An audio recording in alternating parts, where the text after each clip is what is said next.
Apocalypse Tips Part 1. Newspaper.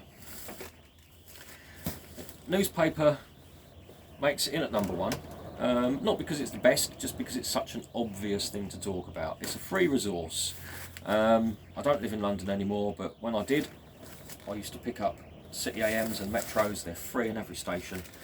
I was living the feral life, but it was just a couple of hundred metres from a train station. So this was as much as I wanted all day, every day.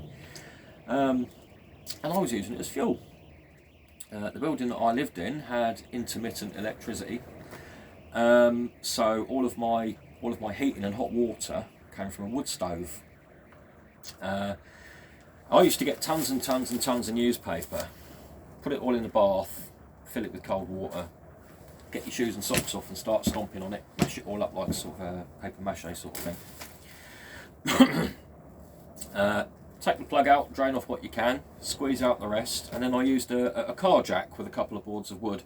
I tightened the car jack, compressed the newspaper, let it dry, and then saw it into blocks. And I'm convinced that those homemade newspaper blocks were as good as anything that you'd buy, as I think they call it biomass blocks, or you see it in petrol stations and supermarkets. As good as, and free, absolutely free, not a penny spent on any of that.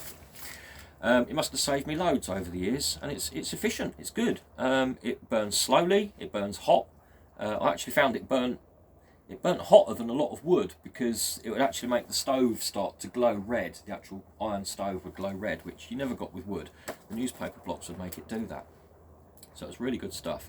Makes a hell of a lot of ash though. I seem to remember I was constantly cleaning ash out, much more so than just with wood. The other use for newspaper is as bog roll.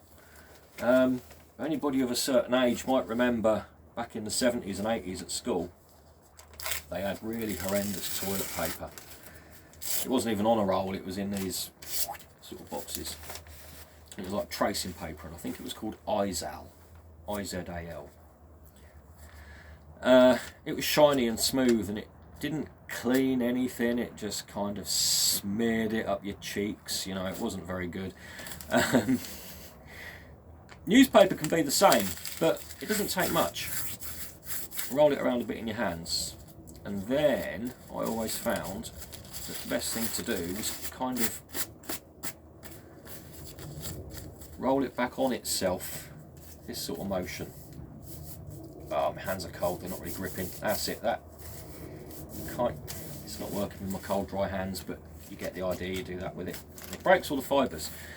And instead of giving you this tracing paper sort of surface, it actually gives you it feels furry, felty, and it's much like bog roll. It's not bad at all. I'd use that. That was fine. I used to use it all the time. And I remember when I was a kid, there was a pub I'm pretty sure it was a pub. There was somewhere, I was really, really young, somewhere we used to go where they had an outhouse toilet, proper old-fashioned outhouse toilet, and they didn't have toilet roll there. They had sheets like this, and somebody'd used a needle or an awl with a bit of twine on it, pushed through, and they're all hanging on this bit of string, and you could tear one off, and it's great. Yeah, people got by on that sort of thing for ages. Toilet paper is literally money down the toilet, but you know, now that I'm in the civilised world, I have to buy toilet paper. But you know, that's there should the stuff hit the fan. You know. Other uses for newspaper, if things get really bad, I mean, you know, should you ever find yourself in a situation where the power stations are down and the shops are empty and all the rest of it, living in your house with no heating, and it's cold, sticking newspaper under your mattress or under your sheets to sleep on top of makes a big difference. It's a good insulator. Obviously, great for getting your fire started. It works almost as well with Vaseline as cotton wool does. The only difference really being that cotton wool will take a spark from your striker, whereas the newspaper doesn't. You do have to get a flame to the newspaper to get it started, but wrapped up with Vaseline, it does make just as effective a long burning fire starter. Works well. So yeah, humble newspaper. Something worth having a bit of a stash of if you've got space for it. Obviously don't go causing a fire hazard. You do get hoarders. I actually know one. Hoarders who fill their houses up with newspapers, and you're literally walking through corridors of newspaper. It's, you know, the council see it and they're just, "Whoa, you're a fire hazard." Can't do that. But right, yeah, newspaper. That's not bad. I'll have a think about what other subjects I can cover in apocalypse tips. An obvious one that springs to mind is the ability to grow your own food, the ability to raise your own livestock and get eggs and whatnot. Ways of cooking, indoors, outdoors, all the rest of it. And I think free resources and doing it on the cheap and just using things that would otherwise go to waste is probably a decent theme to stick to throughout the series. So I'll have to think about what video to do next.